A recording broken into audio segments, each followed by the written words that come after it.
กระทรวงศึกษาธิการและกีฬาร่วมกับรัฐบาลออสเตรเลียได้ออกวิดีโอสำหรับการพัฒนาครู2 ตอนใหม่ เพื่อช่วยให้ครูมีความมั่นใจในการนำใช้7 ขั้นตอนการสอนภาษาลาวเพื่อสร้างความเข้มแข็งด้านการเรียนรู้หนังสือให้นักเรียนชั้นประถมในโรงเรียน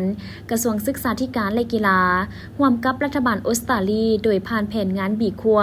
ได้ออกวิดีโอสำหรับการพัฒนาครู2 ตอนใหม่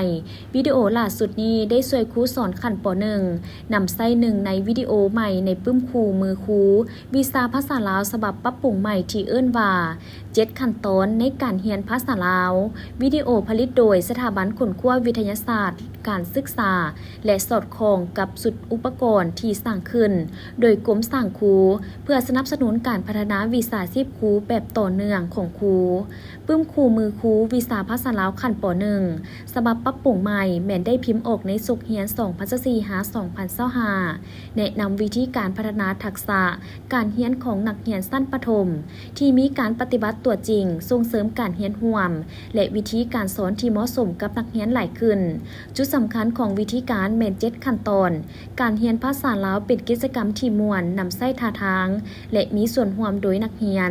ช่วยให้นักเรียนรู้ผู้ยังหนุ่มน้อยพัฒนาความเข้าใจของเขาเจ้าเกี่ยวกับเสียงพยางค์ตัวอักษรและคำศัพท์ต่างๆวิดีโอได้นำเสนอแต่ละขั้นตอนที่สามารถนำใช้เข้าในแต่ละบทเรียนของขั้นป .1 โดยรับรู้ว่าการเรียนรู้แม้นเกิดมาจากการปฏิบัติซ้ำคืนหลายครั้ง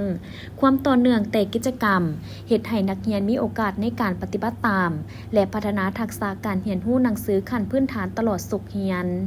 วิดีโอได้พัฒนาเป็นเครื่องมือหลักในการเรียนด้วยตนเองของครูขั้นป .1 และทีมงานผู้เฮ็ดเวียกศึกษานิเทศวิดีโอสำหรับการพัฒนาครูแม่นสอดคล้องกับชุดอุปกรณ์ช่วยเหลือครู